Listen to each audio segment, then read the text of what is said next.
I'm in the USA, home of Tenpin bowling. 30 years ago, I brought my first crew together and started to film some of the top UK Tenpin bowling tournaments for television. Video technology and quality has come a long way since then, but I want to take you back and share some of the original footage from the 1988 British Matchplay Championships from Tolworth.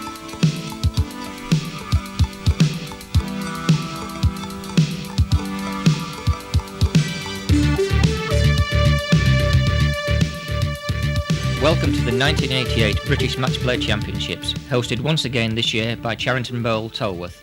The centre is one of Europe's finest, with superb facilities for both the serious and casual bowler. Refurbishment was undertaken 3 years ago at a cost of over £250,000, and the centre now provides facilities for business as well as social functions.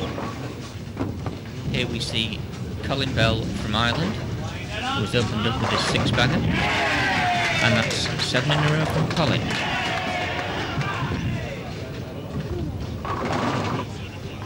Here goes Colin in the 8th frame, 7 strikes to date. Can he get the 8th strike? Ball's very wide, it's making ground back to the pocket, and in fact that's 8 in a row for Colin. Colin played extremely well in the tournament last year, finishing 3rd in his first attempt. He'll be looking to go 1 better this year, or 2 better. And that's 9 from Colin, 9 strikes in a row. Could we see our first perfect game? This is his first ball in the 10th frame. 3 more strikes required for the magic 300. The ball's looking extremely good. Solid strike there from Colin. 10 in a row. 2 more strikes now required. The pressure on Colin at this stage must be absolutely tremendous. The 11th frame, or the 11th strike, is always an extremely difficult one to get. Let's see what Colin does with it this time. Again, ball went over his man, straight in the 1-3 pocket. Superb 11 in a row from Colin. 1 more strike now, that's all that's required for a 300 perfect score. The tournament seems to be coming to a halt. People are gathering behind the lanes to watch Colin's 12th and final ball. Dave Taylor there just moving back, waiting for Colin to take his 12th shot. Colin's not rushing things, drying his hand, taking his time. Let's see if he can do it. The ball's a little wide, it's got a lot of ground to make up, and in fact he leaves just a 2-pin. 299 from Colin. We'll be a little bit disappointed with that, not having made the 300. There's a right smile there, pat on the head from Paul McGee. Good 299 from Colin. Absolutely tremendous. Well, here we go, Judy. The first ball in the losers' final. Eugene Dunn, in fact, defeated Ian Nicol 625-593 in the previous game. And it's Ian to start off again. Super ball to start, Ian.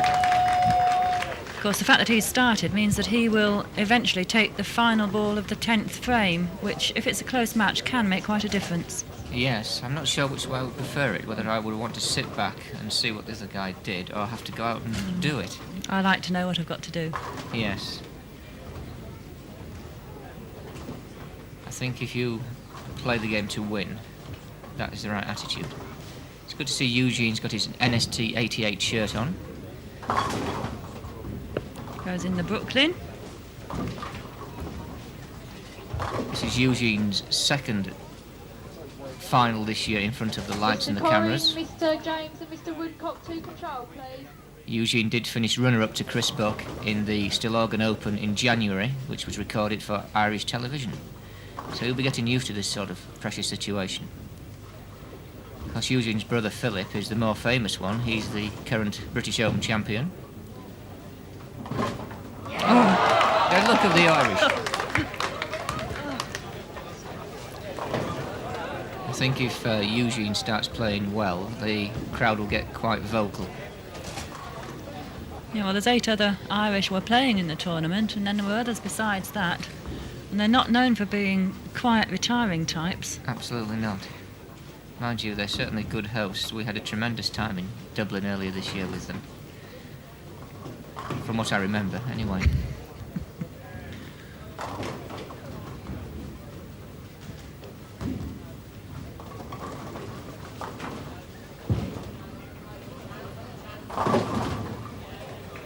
Eugene's developing as a player.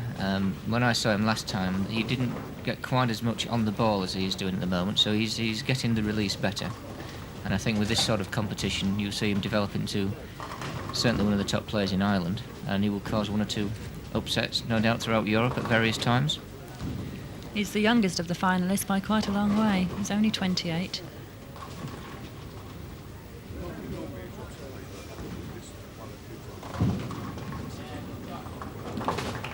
Dennis Hall to control, please.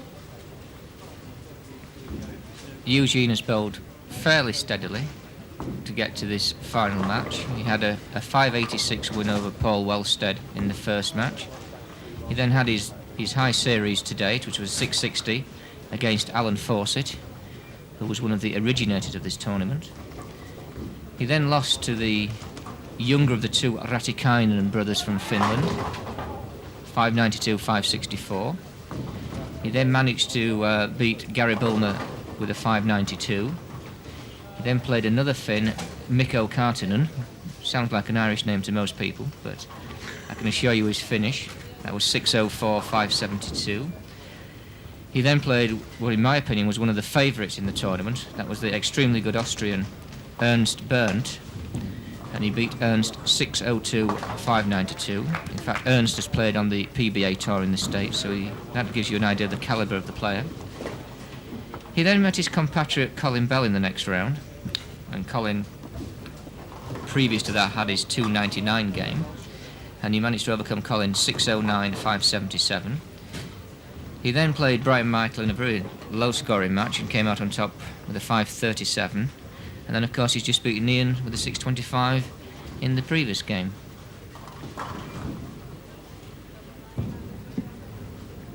Well, that's Ian getting his second strike of the match so far. He's now 40 in the second, and Eugene is 19 in the first with a spare in the second, so the match is pretty even so far. We now move on to the 10th frame of the match. Nothing in it at this stage. Ian is holding a slender 3-pin lead. Very few mistakes so far from either player. Eugene has an all-closed frame game so far. Ian has one open, but has covered that with a double.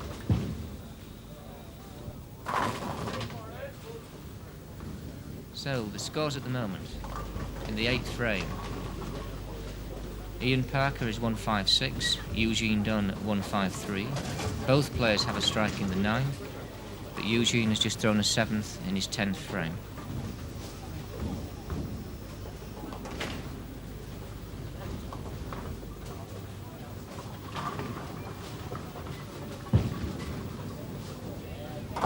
That's a solid spare. So Ian has a chance to have a lead, and quite a good one at the end of this game. If he can go out with 3 strikes in a row, that would be a 216 to Eugene's 193. So it will be a handy 23-pin lead. We shall see what we shall see.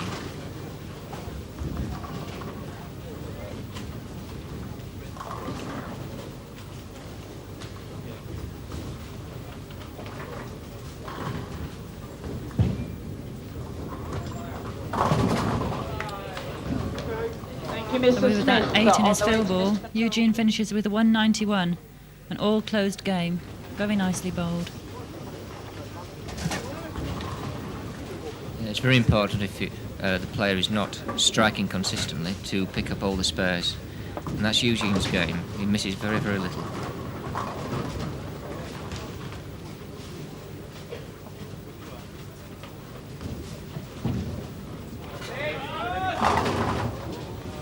Was a good shot from behind the lane there, watching the ball go down at low level.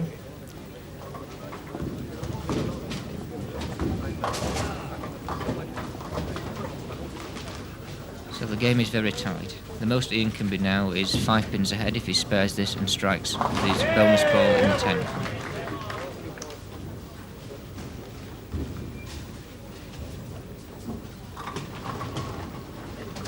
course, on the Pro Tour in the States, when they have a final, the final is a one-game stepladder. So that's a very, very tough situation to be in. Or one bad game, and you're out. But that's what the British Open is. That's what the British Open is, quite right, yes. Most of the major international events that are televised have that sort of format. Yes. We move on to the 10th frame of this second game, with Ian sitting on a strike in the 9th. Eugene has a spare, so Ian could build up a useful lead if he could strike out from here. That's a little bit short, it's a 7, so the game is still even. The winner of this match, of course, will play Peter Cornwall in the grand final of the tournament. Well, this game's still very tight, Judy. Yes. I think it's all going to happen in the last game, really.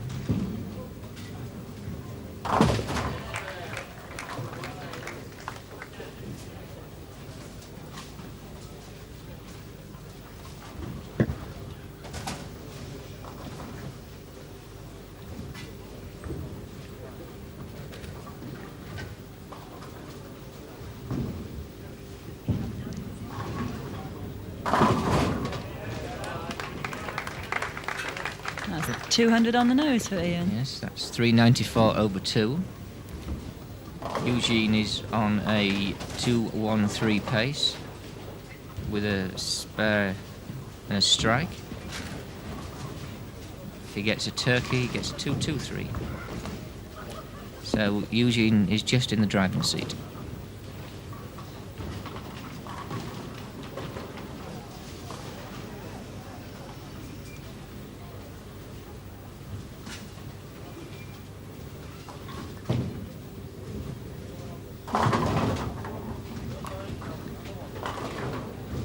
Keeps it very close. That's 192 in the 9th. So a spare here will give him another 10-pin advantage. In fact, Ian was still three pins up in the first game, so the overall deficit will be round about the 10-pin mark. Which actually comes down to one closed frame. That's right, just one close frame.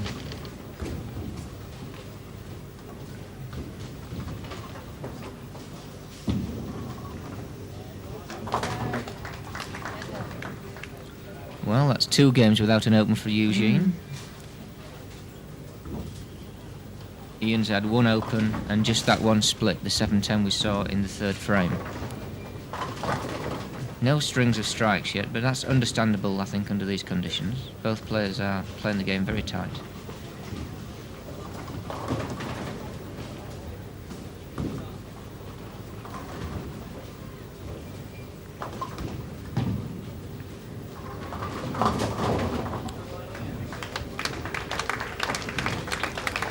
That's a 211 from Eugene, making him 402 to Ian Parker's 394. So just a mere 8 pins in it going into the last game.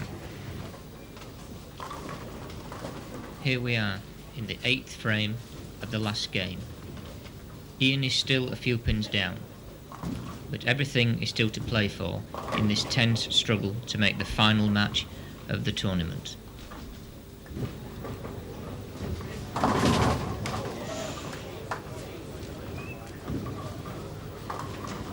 So in the 7th frame, it's Ian Parker 133, Eugene Dunn 131.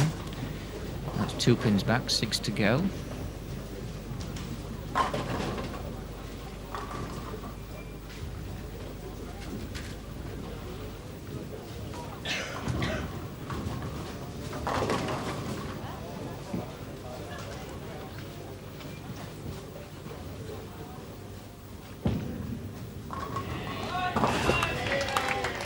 And another spare.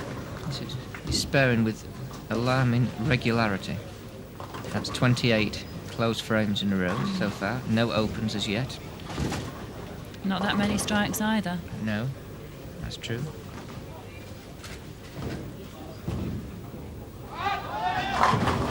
Oh dear. It's another split for Ian.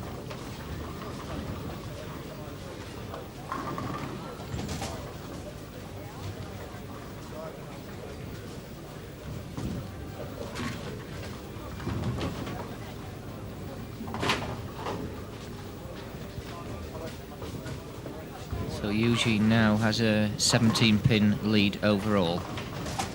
And with 2 frames to go, I think Ian needs to strike here Yes, definitely. to give himself a chance of clinching it in the 10th.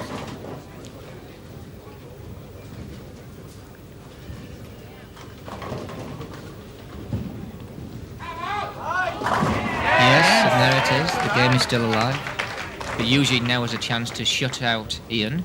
If Eugene gets 3 strikes in a row here, he will shut out Ian no matter what Ian does in the 10th frame.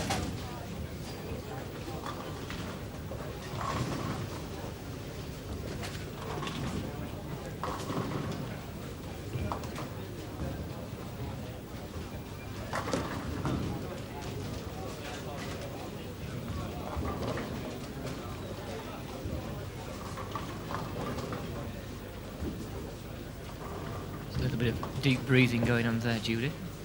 Obviously still very tense about the whole thing.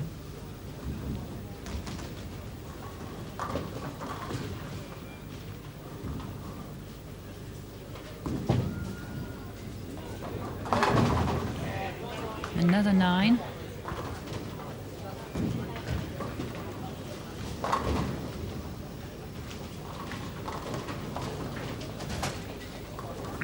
That's 16 pins advantage to Eugene at this stage, overall.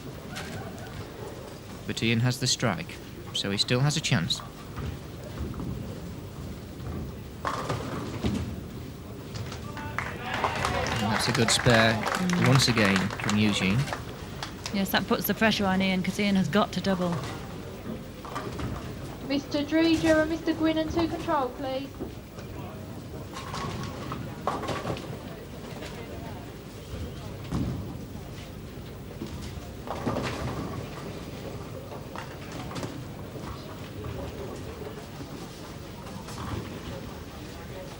Right, here we go for the 10th frame. Eugene's final frame in this match, unless it's a tie, of course.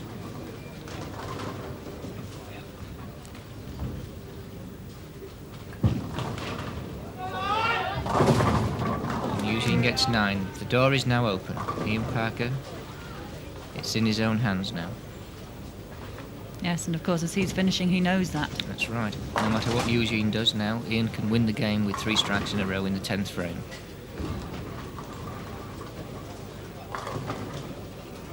This is what I like about this format and the tournament. Yes, this is when definitely. it gets really tense and interesting.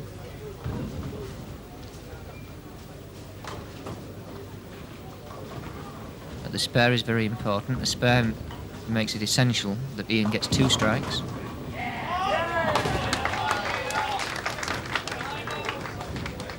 So the maximum Eugene can score is a 189, giving him at 591. So Ian would need a 198 to beat him, and his maximum score is 202.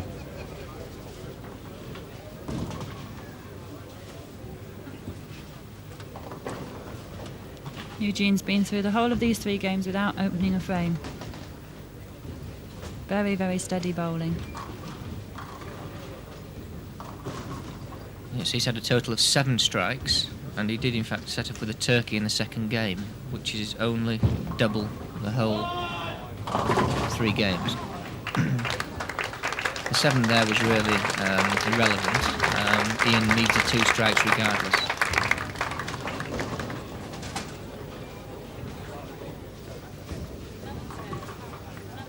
So we have a finish. Can Ian Parker strike?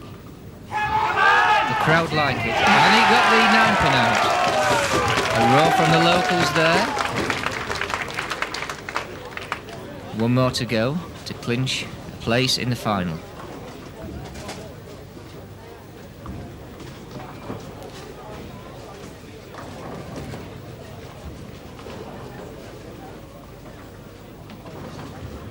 That was a very good close-up shot of Eugene. Nothing he can do about it now but sit and wait.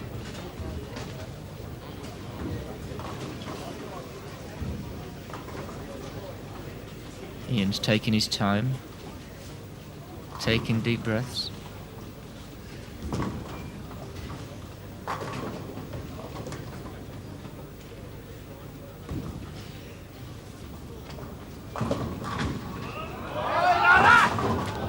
Oh, and he gets 9. Eugene just sneaks it. That was a tremendous fight at the end there. Yes, magnificent match. Tight all the way, went to the very final ball of the match. You can't ask for them much closer than that one. So, we have a England versus Ireland final. Peter Cornwall from London, Eugene Dunn from Dublin.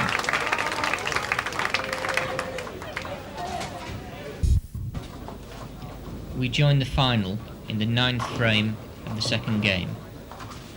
Peter opened with 3 in a row in his first game and has continued to build up a big lead over Eugene and is now over 70 pins ahead.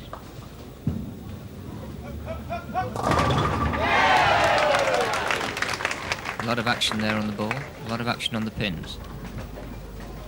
He's making it more and more difficult for Eugene as the frames go on.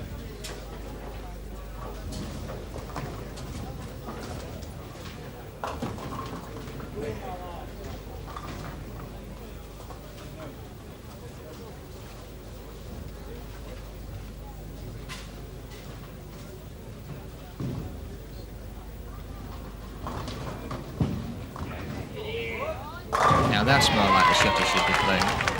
Yes, he seemed to get the angle into the pocket a lot better there. The angle was far better there.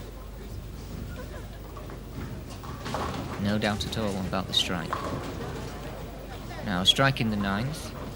If he could manage a turkey in the 10th, that would give him a 1-9-1, which would give him a chance of being in contention in the last game. But he really needs to make 3 more strikes to have any chance at all.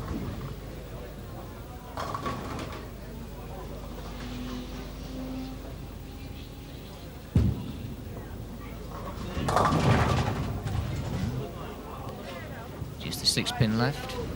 The most Eugene can get now is a 1-7-1, which I don't think is going to be good enough. No, he's falling that little bit behind all the time. Yes, he's never really put Pete under any pressure. No, not at all. And Pete's just playing his natural game, stroking the ball down there. Throws quite a lot of strikes, a lot of spares.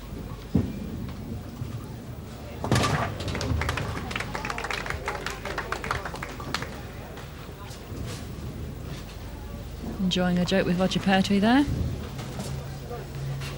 Yes, they're looking a happy bunch out of the Charrington team. I wonder if he gets to keep the money or whether the team gets the money.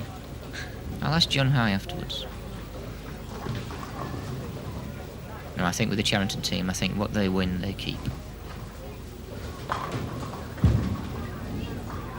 Now that was a good ball. He needs to throw quite a lot of those in the last game to have any chance whatsoever.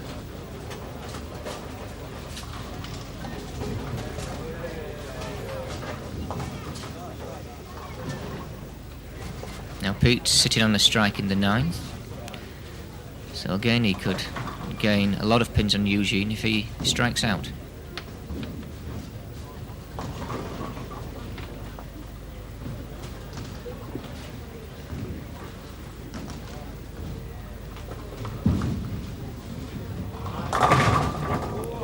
Takes the 5 pin out nicely there. Yes. Leaving him a relatively easy 10 pin spare.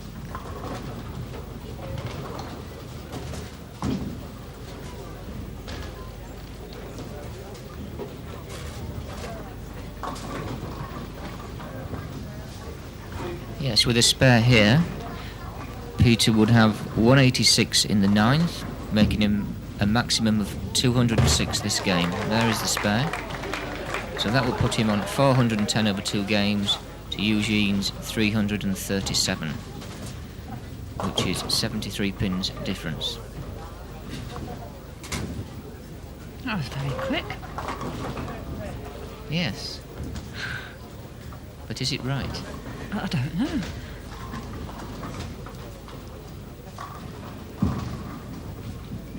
Yes, indeed, it is 73 pins difference at the end of 2 games. So, Eugene has a lot to do. Peter's certainly in the driving seat and just needs to play his normal game now, and he should sail through the last game. Yes, I would say that deficit is one which will be extremely difficult Mr. Han to and come Mr. back House in from. control, please. Yes, Mr. I don't Han think and Mr. Eugene's House. playing well enough to overcome that deficit. No. It has been tit for tat in the last game, with both players now on 3 in a row, going into their 10th frames.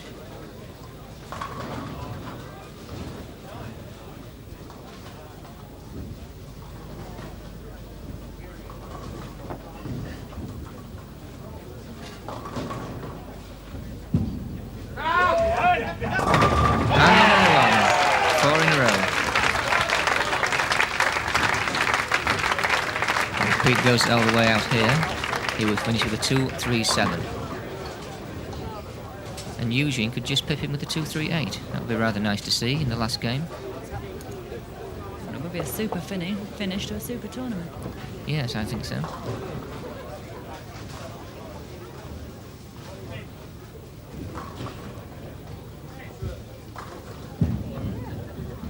That's a little bit light. It would be nice for Eugene just to sneak this last game, I think. I think Roger said he had no bottle there.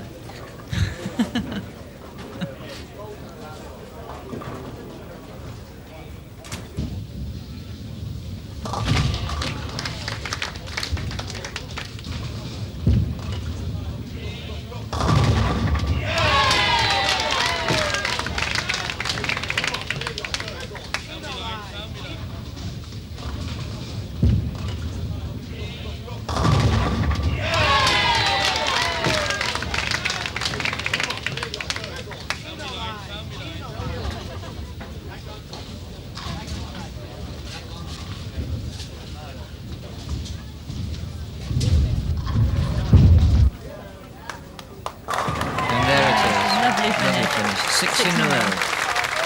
238, 575 series. Congratulations all round. Superb final. A lot of friends out on there on the lanes. The Irish are happy. They did one better than last year. Colin came third last year. Eugene's come second. Could they do it next year? We shall have to wait and see for that one. Right, the final prize awarded by GT Vehicle Exports goes to the high game. We had a lot of high games today, and the 290 was timed for a long time. Then certain Mr. Bell almost did the goods for us, but he voted 299, and we'd like Colin to come up here and accept the cheque for the high game of the tournament.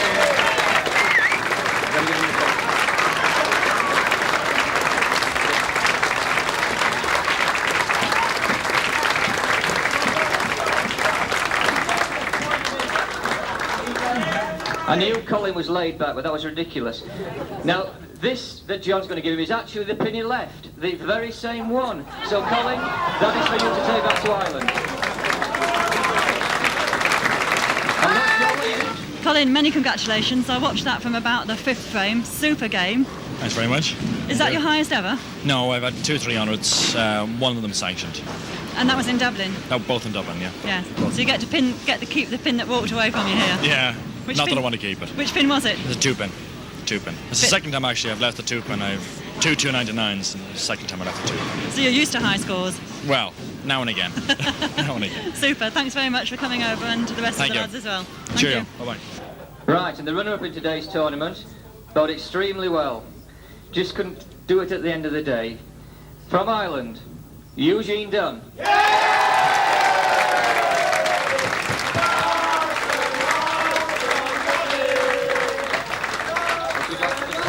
Eugene, many congratulations. Have you enjoyed yourself? Wonderful.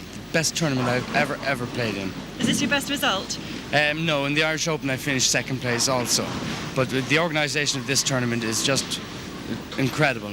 It went without any hitch, without any fault. The result does help, but without being biased, it's just an incredible tournament. So you'll be back next year? Without any question of a doubt. I now can afford to.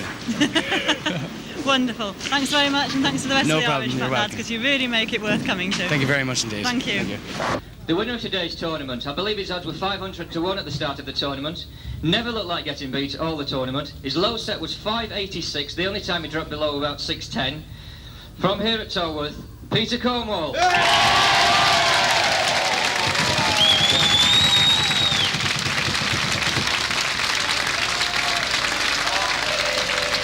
Oh, Pete, many, many congratulations. Is that the most important thing you've ever won? Sure is, yeah. I gather you've just started making the Charrington team to go That's aboard. right, yeah. And They've helped me immensely, yeah. Have you bowled in this tournament before? No, first time. First time lucky. You bowled Yeah. absolutely superbly. Do you know what you averaged over the day? I think it's about 210 or something over the day. We think it was somewhere around there, yes. Very exciting final.